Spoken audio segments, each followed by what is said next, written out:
नमस्कार, टीटीभी समाचारमा स्वागत छ। म राजेन्द्र प्रकाश ढकाल। शुरू गरौं यस बुलेटिनका प्रमुख समाचारबाट। एक महिना अघि भ्रमण रद्द गरेका चिनिया प्रधानमन्त्री बेन जियाबाओ भोलि नेपाल आउँदै नेपालमा 5 घण्टा बसेर दोहा जाने कार्यक्रम।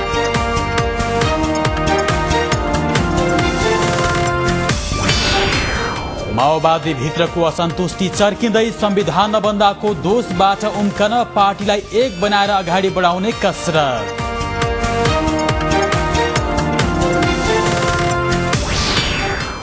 दोहोरो शिक्षा प्रणाली अन्त्य गर्ने प्रधानमन्त्रीको घोषणा। सरकारी र सामुदायिक विद्यालय सुधारका लागि शिक्षा ऐन संशोधन गर्न निजी विद्यालय सञ्चालकहरूको माग। आम माफी घोषणा अन्तर्गत बर्मा सरकारबाट 651 बन्दी रिहा गर्ने प्रक्रिया सुरु। राजनीतिक बन्दीहरूको संख्याबारे भने स्पष्ट। र डिभिजन राष्ट्रिय लिगमा एनआरटी र आरसीटी विजय। ललितपुरका 2 टोली जावलाखेल युथ तथा 3 स्टार क्लब पराजित।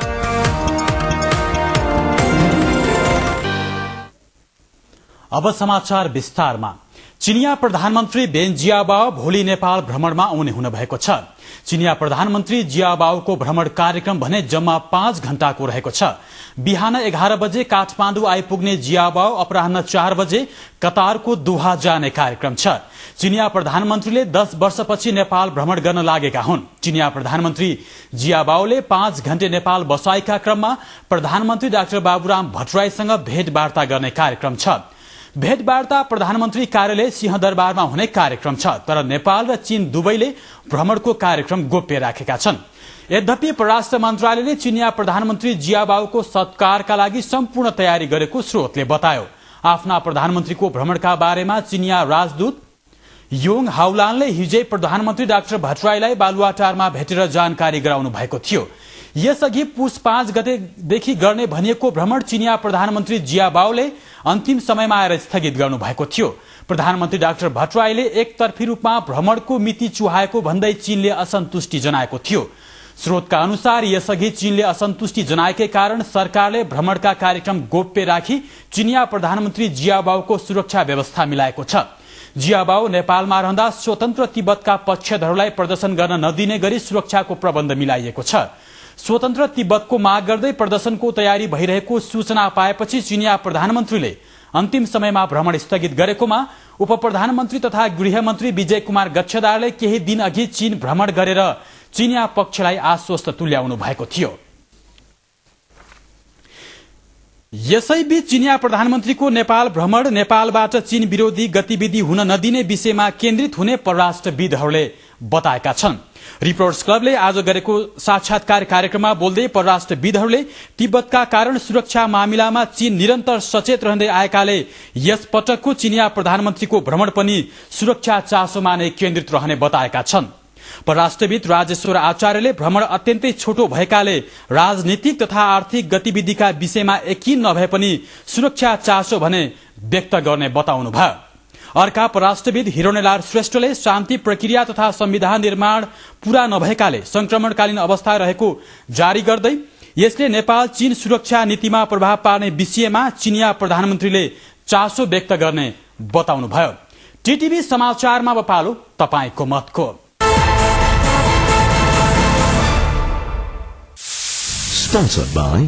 तपाई पनि धेरै ड्यान्ड्रफ हटाउन सक्नुहुन्छ मात्र 1 वाशमा। Head and shoulders.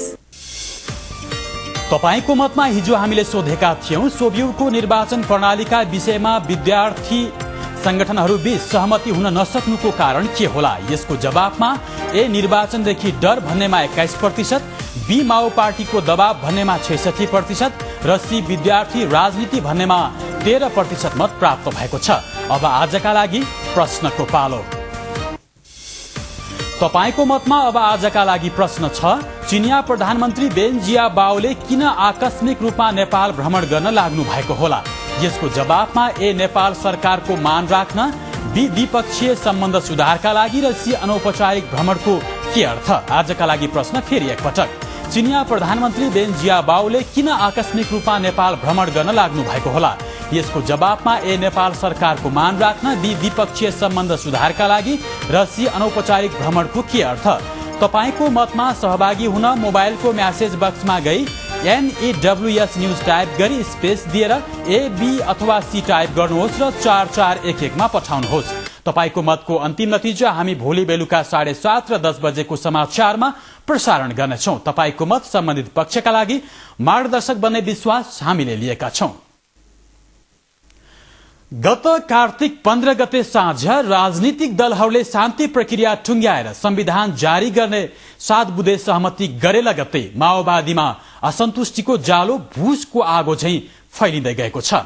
कहिले प्रधानमन्त्री डाक्टर बाबुराम भट्टराई त कहिले उपाध्यक्ष मोहन वैद्यलाई काखी च्याप्दै हिँड्ने अध्यक्ष पुष्पकमल दाहालको नीतिका कारण माओवादी भित्र असन्तुष्टि मौलाउँदै गएको छ। एक रिपोर्ट।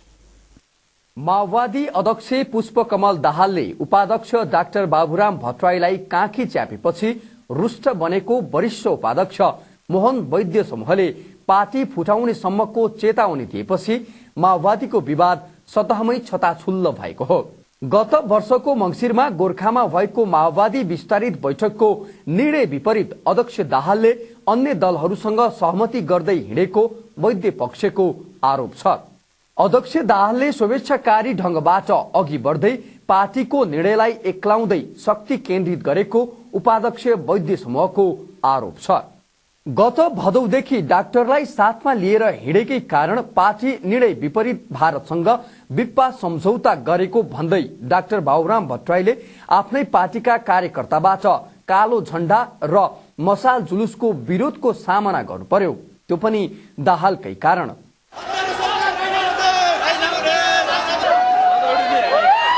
अझ कार्तिक 15 गते शिविरमा रहेका लडाकुहरूलाई सरकारको मातहतमा ल्याउने र तत्काल पुनः वर्गीकरण गर्ने कार्यतालिका सार्वजनिक भएपछि त वैद्य पक्षले विभिन्न फोरम हुँदै केन्द्रीय समितिसम्म विरोध सहितको फरक मत राखेको छ।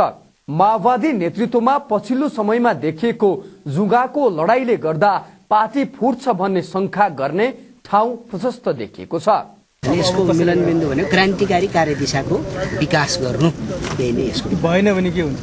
अब भएन भने त क्रान्तिकारी कार्यदिशाले हार्छ अनि अवसरवादी कार्यदिशा अगाडि जान्छ। कसरी अगाडि बढ्छ पार्टी? मतलब शान्ति र संविधानद्वारा नेपाली जनतालाई जे सम्बोधन गर्ने भनेर माओवादी आएको छ त्यही सम्बोधन गर्नुपर्छ भन्ने कुरा नै। गरेन भने भएन भने अब भएन भन्ने कुरै भएन। भएन भने जनताले जे गर्छन् त्यही नै नेपालको सही तथ्य र यथार्थ हो। संविधान सभाको सबैभन्दा ठूलो दलको हैसियत बनाएर नयाँ शक्तिको रूपमा अगाडि आएपछि सबैले माओवादी प्रति ठूलै आशा र भरोसा गरेका थिए। तर जनवादी क्रान्तिको भाषण गरेर नथाक्ने कमरेडहरूले पार्टीमा भने कहिल्यै जनवादी क्रान्तिको अभ्यास नगरेको असन्तुष्ट कार्यकर्ताको आरोप छ। यसै कारण संसदीय राजनीतिमा आएको 5 वर्ष नपुग्दै विभिन्न अप्ठ्यारा र समस्याको धरापमा परिसकेको छ। आफ्ना सहयोगीलाई कहिले काखा त कहिले पाखा गरेर अवसरको सदुपयोग गर्न खप्पिस अध्यक्ष दाहालको पछिल्लो कदमले माओवादीको कारण शान्ति प्रक्रिया र संविधान सभाको 4 वर्षीय उपलब्धि नै गुम्छ कि भन्दै अन्य दलहरू दोष जति उसैमाथि थोपर्न थालेका छन्। किनकि संवैधानिक समिति अन्तर्गतको विवाद समाधान उपसमितिमा आफ्नै पार्टीका अध्यक्ष संयोजक रहेर गरेका निर्णयलाई माओवादीकै एउटा तबकाले विभिन्न बहानामा उल्टाएर संविधान लेखन अल्झाइरहेको छ। यही कारणले संविधान सभाको म्याद सकिन लाग्दा काम नगरे पनि अन्य दलले 4 वर्षसम्म संविधान नबन्नुको कारण माओवादी तर्फ सोझाएका छन्। विवाद समाधान उपसमितिमा सल्टिएर आएका विषयहरू भटाभट संवैधानिक समितिमा आएर उल्टिन थालेका छन्। विशेष समितिमा गरिएका निर्णयहरू कार्यान्वयन नभएको अवस्था छ। अब एकीकृत नेकपा माओवादी सडक आन्दोलनको कार्यक्रम लिएर अगाडि आउँदैछ। हामी छक्क छौं। कसका विरुद्ध सडक आन्दोलन? लडाकुहरूको मनोविज्ञानमाथि, लडाकुहरूको भावनामाथि खेलवाड गर्दै उनीहरूलाई फेरि अर्को एउटा बार्गेनिङ चिप्स बनाउने गल्ती नगर्नुहोस्। हिजो तपाईहरुले त्यही गल्ती गर्नुभयो। जति बेला अनुमिनले प्रमाणीकरण गर्दै थियो त्यति बेला डिस्क्वालिफाइड भएका लडाकुहरूलाई सरी साथीहरू अहिलेसम्म गर्नुभएको योगदानको निम्ति धन्यवाद। तपाईहरु अब समाजमा फर्किनुस् भनेको भए स्थिति बेग्लै हुन्थ्यो। बार्गेनिङ गर्न सजिलो हुन्छ भनेर तपाईहरुलाई जसरी पनि सेनामा पठाउँछौं, तपाईहरुलाई जसरी पनि प्रहरीमा पठाउँछौं भन्दै तपाईहरुले 2 वर्षसम्म उनीहरुको जीवनलाई होस्टेज बनाउनुको परिणाम आज के भयो? तपाईहरुले आफै देखिरहनु भएको छ। नेपाल बन्द, क्षेत्र बन्दहरू, अब माओवादी कार्यालय घेराउ र माओवादी नेताहरूको घेराउ। पछिल्लो समयमा अध्यक्ष दाहाल, उपाध्यक्षहरू मोहन वैद्य, बाबुराम भट्टराई र नारायण काजी श्रेष्ठका आफ्नै गुटका कारण माओवादी झन विवादमा तानिएको छ। मधेसी मोर्चासँग 4 बुँदे सहमति गरेर सरकार गठन भए लगत्तै विरोधमा उत्रिएको वैद्य समूहले अध्यक्षका हरेक निर्णयलाई छिर्के हान्दै हिँड्यो। यसै कारण दाहालले उसलाई रोजेको मन्त्रालयको जिम्मेवारी दिएर सरकारमा सहभागी गराउने भन्दै फकाउन थालेको छन्। यसले अल्पकालीन रूपमा समस्याको समाधान भए पनि पुनः विवाद बल्झने सम्भावना रहन्छ। समस्या पुनः बल्झिए पार्टी नफुट्ला भन्न सकिन्न। माओवादी नेतृत्वले पार्टी जोगाउन र संविधान नबने त्यसको दोषबाट मुक्ति पाउन शान्ति प्रक्रिया अगाडि बढाउनुको विकल्प छैन। टिटिभीका लागि अशोक रेग्मी, काठमाडौँ। नेकपा माओवादीका नेता मातृका प्रसाद यादवले वर्तमान सरकार भ्रष्टहरूको अखडा मात्र भएको टिप्पणी गर्नुभएको छ। नेता यादवले आज काठमाडौँमा पत्रकार सम्मेलन गरी सहमतिको सरकारको मात्र नेतृत्व गर्छु भन्दै भाषण गर्ने प्रधानमन्त्री डाक्टर बाबुराम भट्टराईले बहुमतीय सरकारको नेतृत्व गर्नु लाजमर्दो भएको भन्दै यो सरकार अहिलेसम्मकै सबैभन्दा भ्रष्ट भएको आरोप लगाउनुभयो। वर्तमान सरकार शान्ति प्रक्रियालाई निष्कर्षमा पुर्याउन र संविधान निर्माण गर्न बनेको नभई राष्ट्रको ढुकुटी सिद्ध्याउन बनेको उहाँको भनाइ थियो। नेता यादवले जनताको विश्वास गुमाइसकेको वर्तमान सरकारको औचित्य नभएको दावी पनि गर्नुभयो। देशमा पुरै व्यापक भ्रष्टाचार छ।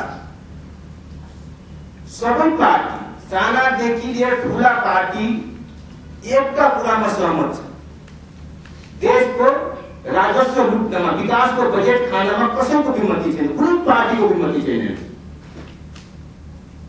सारा बजेट बाँडेर खाइरहेको छ र खुलेआम चाहिँ तपाईको भ्रष्टाचार रहेछ।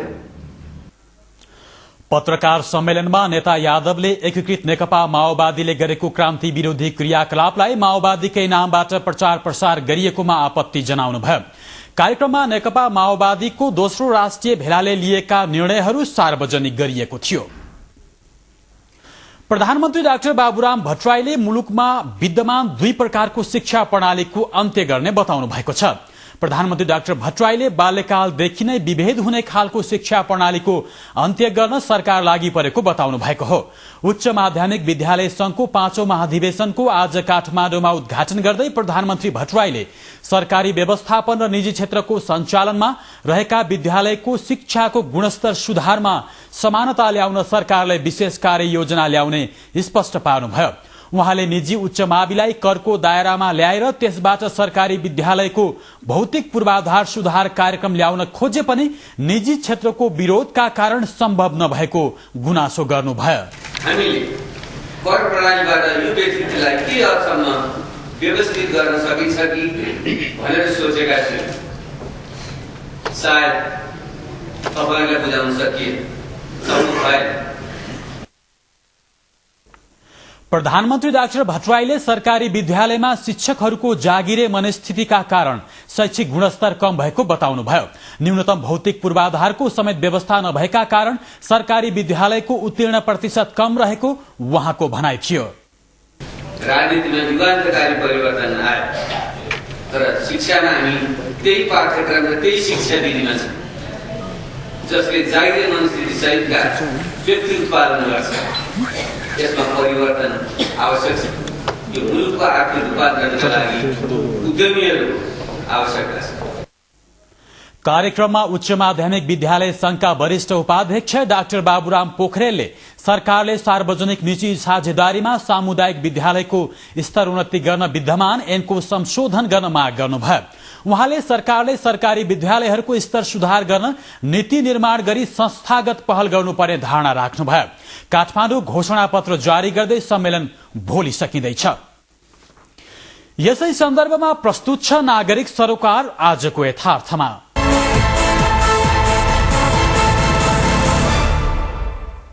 अहिले गभर्मेन्टले खास गरी क्वालिटी एजुकेसनको लागि आफै पहल गर्नुपर्ने थियो, तर निजी स्तरमा जुन एप्लिकेसन दियो त्यसले गर्दाखेरि अहिले प्राइभेट कलेजका संस्थापकहरू टिचरहरू एकदम प्रतिबद्ध, बढी लगनशील, बढी टाइम दिने र करिकुलममा पनि त्यत्तिकै उत्सुकता भएको हुनाले एकदम क्वालिटी प्राइभेटबाट आएको छ।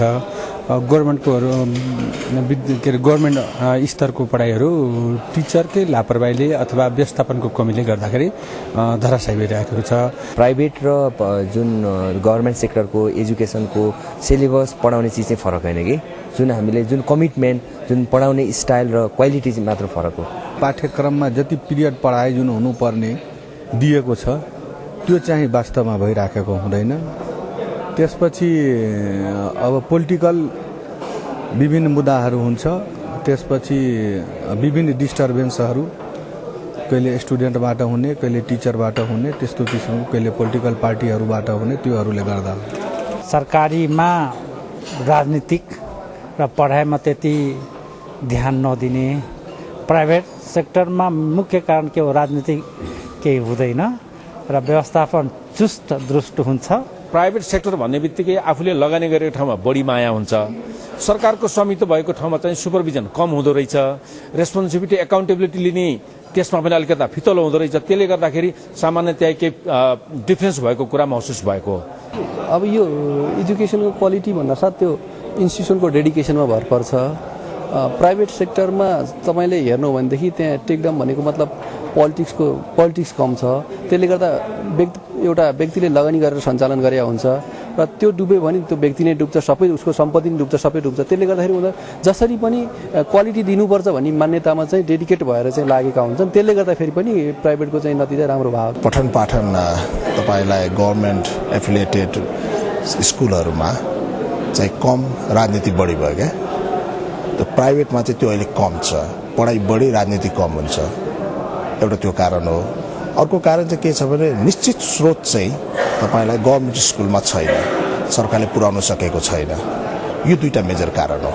नेपालमा दुई किसिमको शिक्षा प्रणाली छँदैछ, यो कुरालाई नकार्न मिल्दैन। तर यसको दूरीलाई घटाउनको लागि जुन नेपाल सरकार अन्तर्गत सञ्चालित सरकारी कलेज तथा स्कुलहरू हुन्, त्यसलाई सरकारको तर्फबाट नै राम्रोसँगले व्यवस्थापन गर्न सकिएको छैन। त्यहाँका शिक्षकहरू, प्राध्यापकहरूलाई 100% क्लास गराउने एउटा परिस्थिति निर्माण गर्न सकिएको छैन। यो थियो आजको यथार्थ नागरिकका कुरा नागरिककै बोलीमा। टिटिभी समाचारमा एकैछिन विश्रामपछि सुकुम्बासीहरूबाट काठमाडौँमा रित्तो थाल ठटाउँदै विरोध प्रदर्शन, सुकुम्बासी बस्ती हटाइए प्रतिकार गर्ने चेतावनी। राजनीतिक मुद्दा उठाइएका सशस्त्र समूहसँग मात्र सरकारले वार्ता गर्ने, माग सम्बोधन गर्न सरकार लचक भएको शान्ति मन्त्रीको भनाई। र निर्वाचनको विषयलाई लिएर नेपाल विद्युत प्राधिकरणका कर्मचारी युनियनहरू आन्दोलनमा, निर्वाचन गराउने वा नगराउने भन्नेमा विवाद। विश्रामपछि टिटिभी समाचारमा फेरि स्वागत छ। सरकारले काठमाडौँ उपत्यका नदी किनारका बसोबास गरिरहेका सुकुम्बासीलाई हटाउने तयारी गरेपछि आन्दोलनमा उत्रिएका सुकुम्बासीले आज पनि काठमाडौँमा विरोध प्रदर्शन गरेका छन्। बसोबासको वैकल्पिक व्यवस्था नगरी बस्ती हटाउन नहुने माग राख्दै आएका सुकुम्बासीले आफ्नो मागलाई सरकारले व्यवस्था गरिरहेको भन्दै आन्दोलन गरिरहेका छन्। बबरमहलदेखि रित्तो थाल ठटाउँदै निस्केको सुकुम्बासीको जुलुस बानेश्वरमा पुगेर कोण सभामा परिणत भएको थियो। सभामा सुकुम्बासी अगुवाहरूले सरकारले वार्ताका नाममा आफूहरूलाई धोका दिइरहेको भन्दै आफ्ना बस्ती हटाउन डोजर लगाए जलाइदिने चेतावनी दिए।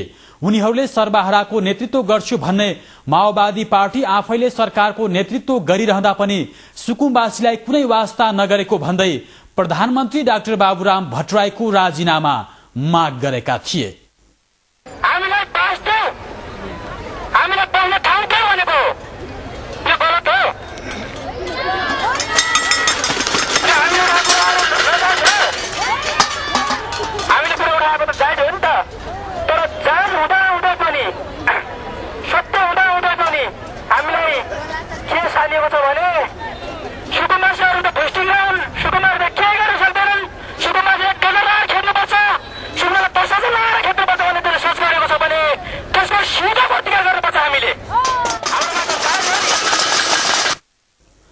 गत मंसिरमा सरकारले काठमाडौँ उपत्यका नदी किनारमा रहेका सुकुम्बास्ती बस्तीलाई हटाउने निर्णय गरेपछि मधेसी मोर्चा सहितको प्रमुख 4 दलको बैठकले समेत सहमति जनाएको थियो।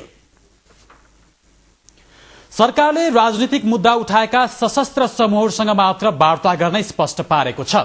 शान्ति तथा पुनर्निर्माण मन्त्री सत्या पहाडीले आज मन्त्रालयमा पत्रकार सम्मेलन गरी सरकारले तराई लगायत मुलुकका विभिन्न भागमा राजनीतिक माग गरेका 30 भन्दा बढी समूहसँग वार्ता गरेको बताउनुभयो। उहाँले वार्ताका क्रममा उनीहरूका माग सम्बोधन गर्न सरकारले लचकता अपनाएको स्पष्ट पार्नुभयो।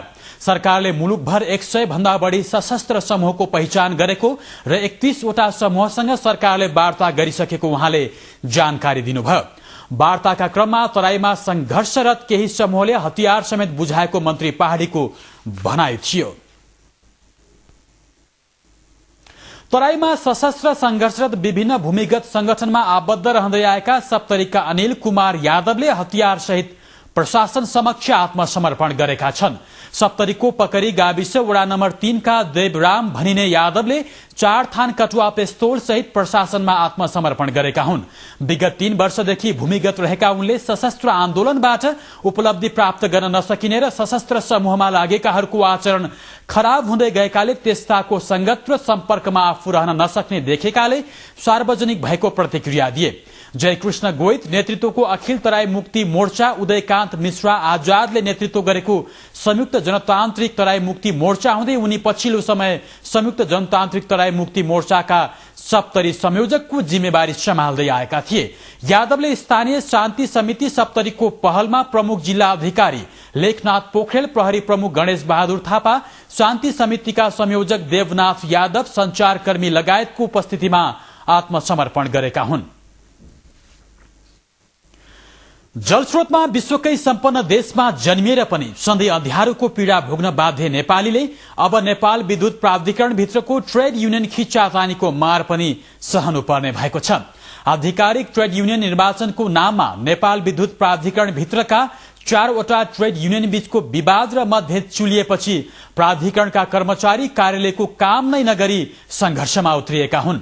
नेपाल विद्युत प्राधिकरण संघ र कर्मचारी युनियनले आज संयुक्त पत्रकार सम्मेलन गरी प्राधिकरण युनियनको आधिकारिक निर्वाचनको मिति तथा निर्वाचन अधिकृत नतोकिएसम्म संघर्षका कार्यक्रम नरोक्ने चेतावनी दिएका छन्।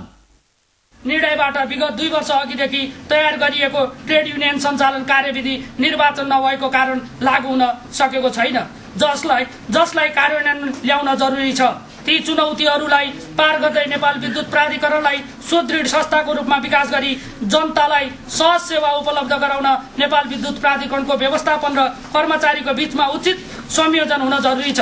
त्यो संयोजन निर्वाचित आधिकारिक ट्रेड युनियनले मात्र गर्न सक्दछ। त्यसैले आधिकारिक ट्रेड युनियनको निर्वाचन नियमित रूपमा गराई नेपाल विद्युत प्राधिकरणको निर्णय तह सञ्चालक समितिमा आधिकारिक ट्रेड युनियनको प्रतिनिधित्व हुन जरुरी छ। प्राधिकरणको आधिकारिक ट्रेड युनियन निर्वाचन 2062 सालमा भएको थियो। युनियनले नवगठित नेपाल राष्ट्रिय कर्मचारी परिषदको असमझदारीका कारण युनियनको चुनाव हुन नसकेको आरोप लगाएको छ।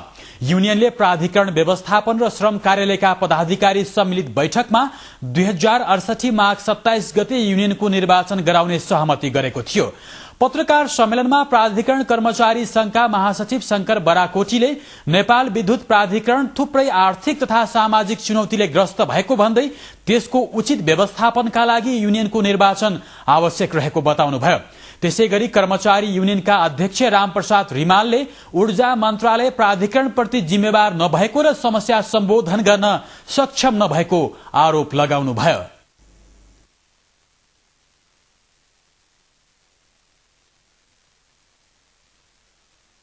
जसको मातहतमा यो सञ्चालित छ ऊर्जा मन्त्रालय, त्यो ऊर्जा मन्त्रालय जिम्मेवार हुनुपर्ने हो कि हामीहरू बढी जिम्मेवार हुनुपर्ने हो? अझ हो, हामी पनि जिम्मेवार हुनुपर्छ। हाम्रो यो संस्थाप्रति हामी पनि जिम्मेवार हुनुपर्छ। तर यो भन्दा पनि बढी सरकारको ऊर्जा मन्त्रालय सम्हाल्ने मन्त्रीज्यू, माननीय मन्त्रीज्यूले यसलाई यो खालका समस्याहरू आइसकेपछि जुन ढङ्गले संयोजन गरेर जुन एउटा मेलमिलापको वातावरणहरू सिर्जना गर्नुपर्ने थियो, त्यो खालको वातावरण सिर्जना नभएको कारणले त्यो परिस्थिति सिर्जना आयो भन्ने हामीलाई लाग्छ। कतै कतै लुकेको आशय लुकेको केही चाहिँ आशय थियो कि दिपेन्द्रनाथ शर्मालाई यहाँबाट चाहिँ हटाउनका लागि भन्ने आशंका पनि हामीले लागिराखेका छ। हाम्रो चाहना भने पटक्कै होइन दिपेन्द्रनाथ शर्मालाई हटाउने, स्वतन्त्र प्रतिस्पर्धाबाट आएको एमपीलाई हटाउने हाम्रो चाहना थियो।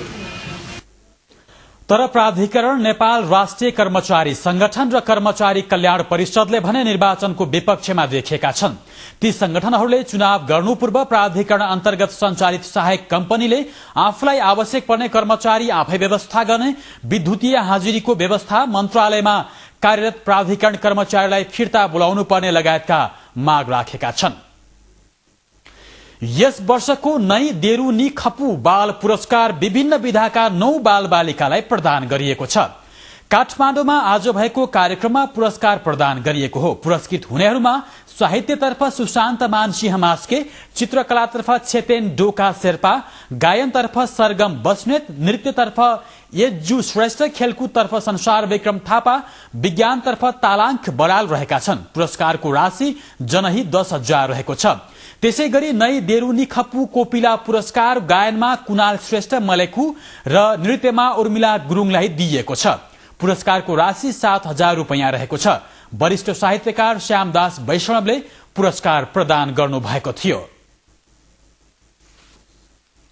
टीटीभी समाचारमा फेरि एकैछिन विश्रामपछि विकासको मूलाधार सहकारी भएको प्रधानमन्त्रीको भनाई। सहकारी क्षेत्रको विकासका लागि सरकारले सक्दो सहयोग गर्ने प्रतिबद्धता।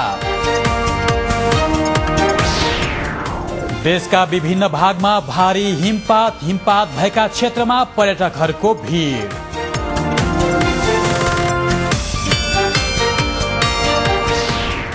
र आन्तरिक राजस्व कार्यालयको सेवा केन्द्र जनकपुरबाट महोत्तरीको बर्दिवा सार्ने सरकारी निर्णय स्थगित। जनकपुरका व्यवसायीको आन्दोलन फिर्ता।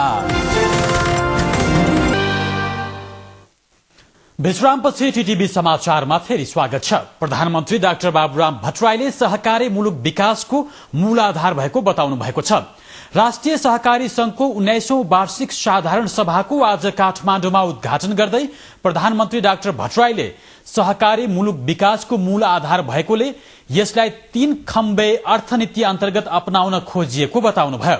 उहाँले गरिबी न्यूनीकरण र रोजगारी अभिवृद्धिमा सहकारीले उल्लेख्य भूमिका खेल्ने विश्वास व्यक्त गर्नुभयो।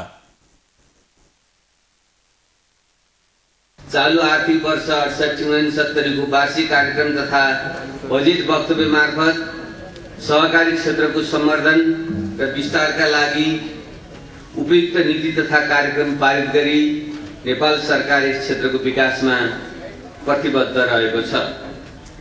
गरिबी न्यूनीकरण र रोजगारी सृजनामा सहकारी उत्कृष्ट मोडेलको रूपमा विश्वमा स्थापित भएको छ। प्रधानमन्त्री डाक्टर भट्टराईले सहकारी क्षेत्रको विकासका लागि सरकारले सक्दो सहयोग गर्ने प्रतिबद्धता व्यक्त गर्नुभयो।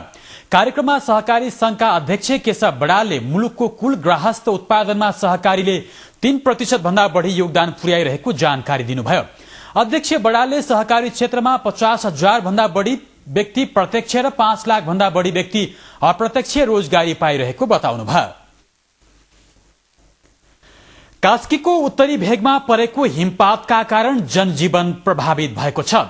कास्कीको लुम्ले, पोथाना, पञ्चासे, घान्द्रुक, छोमरोङ र सिक्लेसमा हिउँ परेको छ। हिमपातका कारण त्यस क्षेत्रमा अत्यधिक चिसो बढेको छ। पर्यटकीय गाउँ धम्पुसमा करिब 1 फिटसम्म हिउँ जमेको छ। हिउँ खेल्नका लागि पोखराबाट पर्यटकहरू ती क्षेत्रमा पुगेका छन्। धम्पुसमा यसअघि 2046 सालमा मात्र हिउँ परेको स्थानीयवासीको भनाइ छ। यसैगरी मकवानपुरको उत्तरी क्षेत्र दामन र सिमभन्ज्याङमा पनि हिमपात भएको छ। हिमपातका कारण यस क्षेत्रको जनजीवन प्रभावित भएको छ। बाक्लो हिमपातका कारण त्रिभुवन राजपथ अवरुद्ध भएको प्रहरीले जनाएको छ। हिमपातको कारण दामन, सिमभन्ज्याङ आसपासका डाँडापाखा र घरका छाना समेत सेतामे देखिएका छन्। सड़कमा 4 फिटसम्म हिउँ जमेको छ। यसैगरी सिन्धुपाल्चोकका पनि विभिन्न स्थानमा हिमपात भएको छ। हिमपातका कारण हिमाली गाउँका बासिन्दा प्रभावित भएका छन्। अत्यधिक हिमपात भएपछि जंगली जनावरले गाउँमा आतंक फैलाउन थालेको हाम्रा स्थानीय संवाददाताले जनाएका छन्। यसैगरी इलामका उत्तरी क्षेत्रका गाविसमा परेको हिमपातका कारण त्यहाँको सवारी आवागमन ठप्प भएको छ। सन्दकपुर, मेघमा, कालापोखरी, जोवारी, फालटु, कैयाकट्टु, तुमलिङ माने भन्ज्याङ लगायतका स्थानमा हिमपात हुँदा खाद्यान्नको संकट समेत देखिन थालेको छ। थारूका बस्तीमा थारू जातिको महान पर्व माघीको तयारी तीव्र रूपमा भइरहेको छ। पर्वका लागि दुना टपरी जुटाउनेदेखि मासुको जोहो गर्ने काम अधिकांश थारू घरमा भइरहेको छ। माघीका अवसरमा नुहाउनका लागि नुहाउने तीर्थ घाट सरसफाई गर्ने काम प्राय भइसकेको कैलालीको पहलमानपुरका रामसमत चौधरीले बताउनुभयो। कैलालीका बेडडाबाबा, बर्दगोरिया, गोदावरी, घोडाघोडी, ताल लगायत कर्णाली नदीका विभिन्न घाटमा माघी नुहाउने गरिन्छ। माघी पर्वमा नदी खोलामा नुहाउँदा वर्ष दिनको पाप पखालिन्छ भन्ने मान्यता रहेको छ। माघी पर्वमा आफन्त तथा साथीभाइलाई थारू जातिको पकवान ढिक्री तथा सुँगुर बंगुरको मासु खाने खुवाउने चलन छ। ढिक्री बनाउन चामलको पिठो पिसाउन मिलहरूमा पनि घुइँचो लागेको छ। थारू गाउँका लागि चाहिने बडघर, चौकीदार र गुरुवा छान्ने काम पनि यो बेला हुने गर्दछ। कमैया मुक्तिको घोषणा पूर्व कमैया राख्नका लागि हुने खोज्नी बुझ्नीको परम्परा भने अहिले हटेको छ। तर कमलरी प्रथा अहिले पनि कायम रहेको हुँदा गरीब थारू बस्तीमा कमलरी खोज्ने काम भने अहिले पनि फाटफुट रूपमा भइरहेको पाइन्छ। आन्तरिक राजस्व कार्यालयको सेवा केन्द्र महोत्तरीको बर्दिवास सार्ने निर्णय सरकारले स्थगित गरेपछि जनकपुरका उद्योगी व्यापारीले गर्दै आएको आन्दोलनका कार्यक्रम फिर्ता लिएका छन्। कार्यालय सार्ने सरकारी निर्णयको विरोधमा जनकपुर उद्योग वाणिज्य संघको अगुवाईमा 3 दिनदेखि धनुषा बन्दको आह्वान गरिएको थियो। बन्दका कारण धनुषा जिल्लाको जनजीवन कष्टकर बनेको थियो। अर्थ मन्त्रालयका आन्तरिक राजस्व विभागले एक विज्ञप्ति जारी गरी आन्तरिक राजस्व कार्यालयको सेवा केन्द्र महोत्तरीको बर्दिवास सार्ने निर्णय स्थगन गरिएको जनाएपछि व्यवसायीले आन्दोलन फिर्ता लिएका हुन्। इलाका प्रहरी कार्यालय सिमराले मकवानपुरको धियालाबाट ल्याइएको खैरको काठ सहित 3 वटा ट्रक जिल्ला वन कार्यालयमा बुझाएको छ। प्रहरी निरीक्षक केपी शर्माको नेतृत्वमा रहेको टोलीले पथलैया वीरगंज सड़क खण्डको सिमरामा गैराती ती ट्रक पक्राउ गरी छानबिनका लागि वनमा बुझाएको हो। ना 3 ख 9543, ना 3 ख 6601 र ना 3 ख 5907 नम्बरको ट्रकमा 1600 सेफ्टी रहेको जानकारी दिँदै जिल्ला वन कार्यालयका प्रमुख राम नन्दन शाहले छानबिन गरी दोषी पाइएमा आवश्यक कार्यवाही गर्ने बताउनु भयो। त्यसमा विभिन्न दाहरू लेखेर 3टा गाडी जाँदैन 1600 सेफ्टी। कार्यालयका प्रमुख राम नन्दन शाहले छानबिन गरी ट्रकमा रहेका खैर बाराको जितपुर स्थित विनायक कथा उद्योगमा लैजान लागिएको थियो। टीटीभी समाचारमा एकछिन विश्रामपछि आम माफी घोषणा अन्तर्गत बर्मा सरकारबाट 651 बन्दी रिहा गर्ने प्रक्रिया शुरू। राजनीतिक बन्दीहरूको संख्या बारे भने अस्पष्ट। र ए डिभिजन राष्ट्रिय लीगमा एनआरटी र आरसीटी विजयी, ललितपुरका 2 टोली जाउला खेल युथ तथा 3 स्टार क्लब पराजित।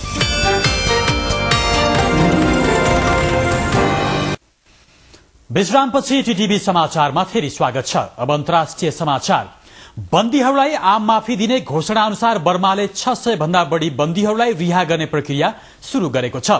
रिहाई हुनेमा सन् 1988 को विद्यार्थी आन्दोलनका नेताहरू, सन् 2007 मा भएको प्रदर्शनमा संलग्न भिक्षु सहित अन्य राजनीतिक कार्यकर्ता रहेका छन्।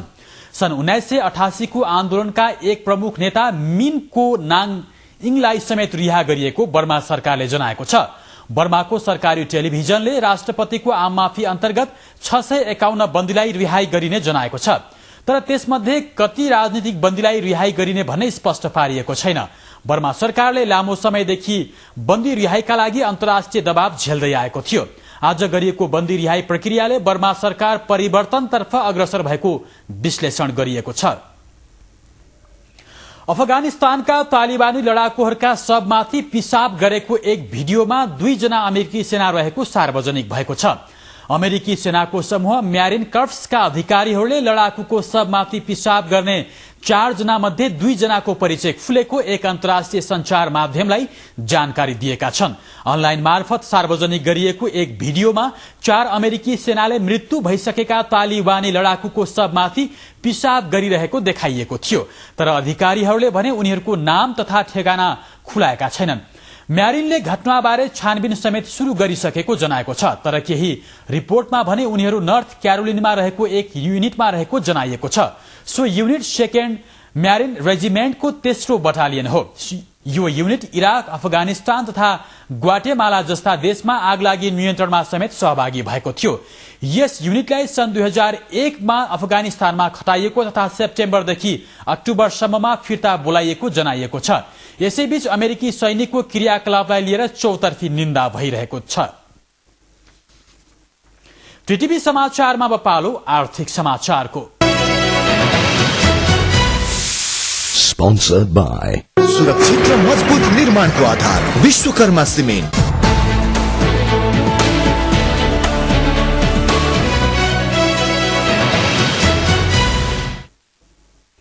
बंगाल खाड़ी क्षेत्रमा 7 राष्ट्रहरूको समूह बिमस्टेकको गरीबी निवारण सम्बन्धी दोस्रो मन्त्री स्तरीय बैठक काठमाडौँमा आयोजना हुने भएको छ।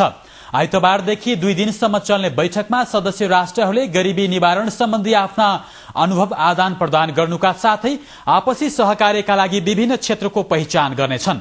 बैठकको पहिलो दिन आइतबार सदस्य राष्ट्रका उच्च अधिकारीको बैठक बस्नेछ। आइतबार हुने उच्च अधिकारीको बैठकको नेतृत्व योजना आयोगका सचिव युवराज भूषालले गर्ने हुने भएको छ।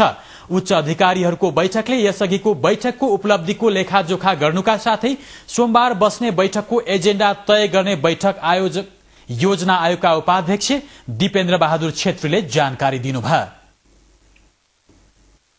सामान्यतया अर्थतन्त्रमा रहेको कारणले भएको गरिबी एउटा छ र प्रकृतिजन्य कुराहरूबाट पनि यो वातावरणमा आएको परिवर्तन हैन त्यसको अतिरिक्त यो सामाजिक विकास का रणनीतिहरू के हुनुपर्छ त्यसलाई न्यूनीकरण गर्नको निमित्त एउटा शिक्षा स्वास्थ्यको कुराहरू पनि पर्छन् अनि सुरक्षाको कुराहरू पनि यता कता आउँदो रहेछ। किनभने विकास सुरक्षाको अभावमा विकास हुँदैन भन्ने भएको हुनाले सुरक्षाको वातावरणलाई प्रत्याभूति राम्रो दिन सकियो भनेदेखि विकास हुन्छ र विकास भयो भनेदेखि गरिबी निवारण गर्नलाई मद्दत हुन्छ भन्ने भएको हुनाले यिनै विषयवस्तुको सेरोफेरोमा रहेर छलफल हुन्छ।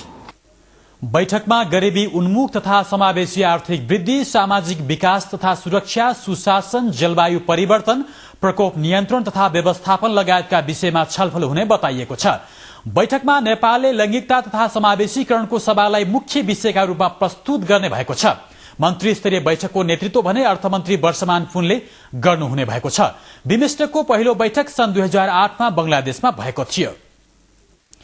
नेपाल उद्योग वाणिज्य महासंघका अध्यक्ष सुरेश वैद्यले राजनीतिक दलको विरोधका कारण ऊर्जा क्षेत्रमा ठूलो लगानी आउन नसकेको बताउनु भएको छ। अध्यक्ष वैद्यले झलनाथ खनाल नेतृत्वको सरकारले ऊर्जा संकटको घोषणा गरे पनि दलहरूको विरोधकै कारण ठूला लगानीकर्ता नेपाल भित्रन नसकेको बताउनुभयो।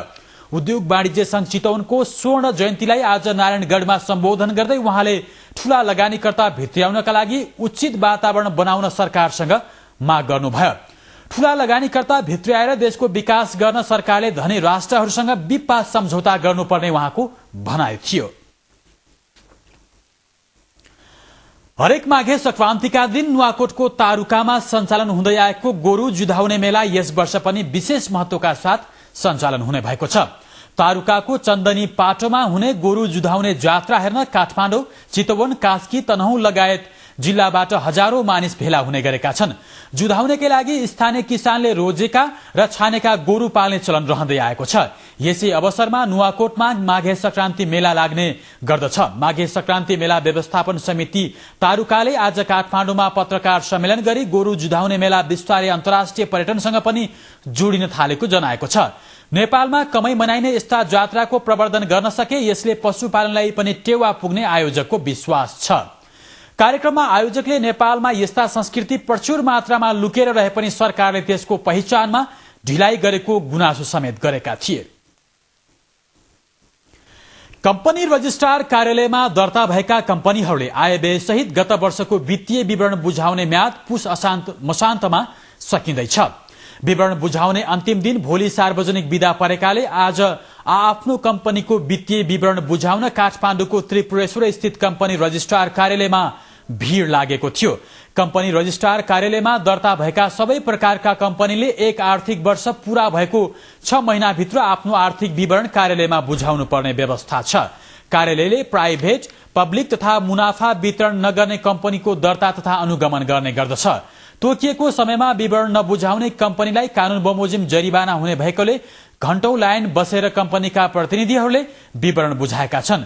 कार्यालयमा अनलाइनबाटै काम गर्न सकिने पद्धतिको विकास नभएकाले फाइल हराएर धेरैजसो कम्पनी सञ्चालकले हैरानी खेप्नु परेको गुनासो गरेका छन्।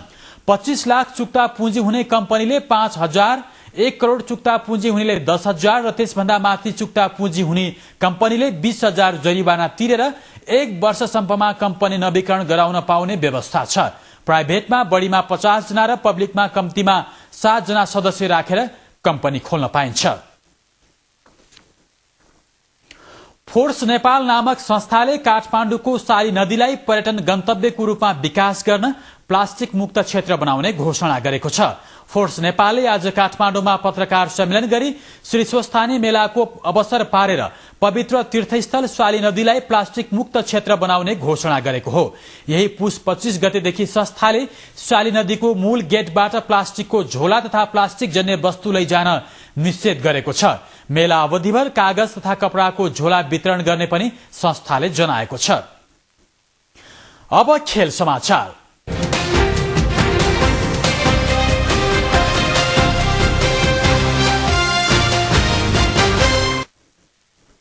बुटबलमा जारी ए डिभिजन राष्ट्रिय लीगमा सहभागी ललितपुरका 2 क्लब जावलाखेल युथ तथा 3 स्टारले पराजय भोगेका छन्। बुटबलको एन्फा टेक्निकल सेन्टरमा आज भएको खेलमा दोस्रो स्थानको जावलाखेल 5औं स्थानको एनआरटी क्लबसँग पराजित भएको छ। त्यसैगरी आज भएको अर्को खेलमा 3 स्टार क्लबलाई रानी पोखरी कर्नर टिम आरसीटीले पराजित गरेको छ।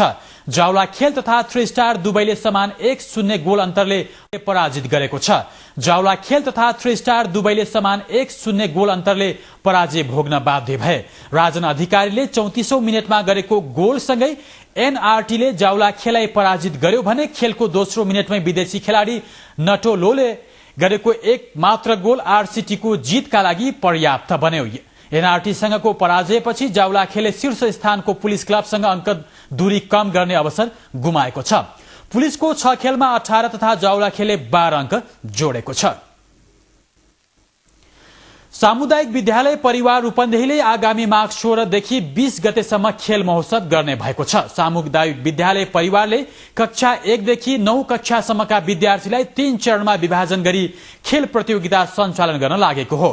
प्रतियोगितामा सब जुनियरतर्फ कक्षा 1 देखि 3 सम्मका विद्यार्थीलाई 50 मिटर दौड़, 100 मिटर दौड़, 3 खुट्टे दौड़, रिले र लङ जम्प खेल खेलाइनेछ। त्यसैगरी जुनियरतर्फ कक्षा 4 देखि 6 कक्षासम्मका विद्यार्थीलाई 100 मिटर दौड़, 200 मिटर दौड़, 400 मिटर दौड़, बोरा दौड़, लङ जम्प, स्किपिङ लगायतका खेल खेलाइने अध्यक्ष गम्भीर गुरुङले जानकारी दिए। त्यसै सिनियरतर्फ कक्षा 7 देखि 9 सम्मका विद्यार्थीलाई सहभागी गराई भलिबल, शट पुट, 100, 200, 400 र 800 मिटर दौड़का साथै लङ जम्प र रिले सञ्चालन गरिने भएको छ। टीटीभी समाचारमा पालो मौसमी विवरणको।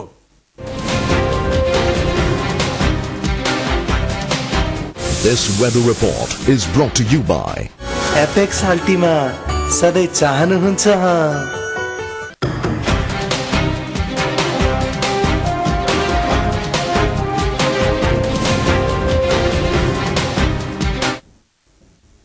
नेपालमा आज सूर्योदय बिहान 6:57 र सूर्यास्त साँझ 5:28 भयो।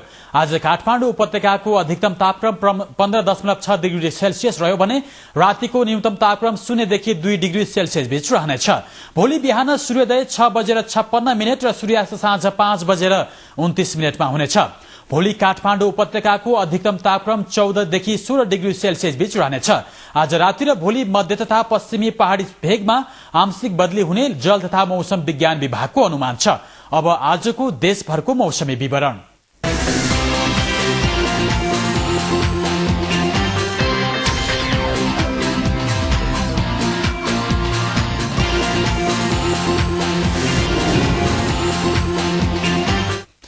टीटीभी समाचारको अन्त्यमा प्रमुख समाचार फेरि एकपटक।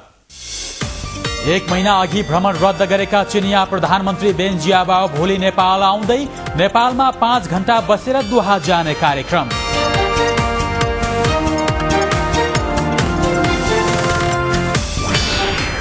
माओवादी भित्रको असन्तुष्टि चर्किँदै संविधान नबन्दाको दोषबाट उम्कन पार्टीलाई एक बनाएर अगाडि बढाउने कसरत।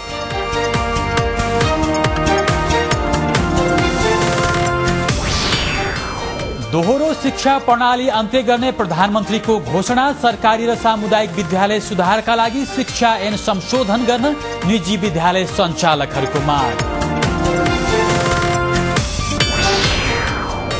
आम माफी घोषणा अन्तर्गत बर्मा सरकारबाट 651 बन्दी रिहा गर्ने प्रक्रिया सुरु। राजनीतिक बन्दीहरूको संख्याबारे भने अस्पष्ट।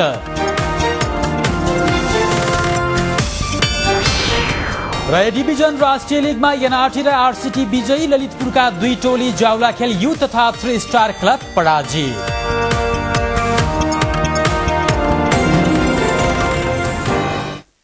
हवस् अहिलेका लागि टिटिभी समाचार यति नै। राति 10 बजे टिटिभी समाचार प्रसारण हुनेछ। हेर्दै गर्नुहोला टिटिभी। नमस्कार।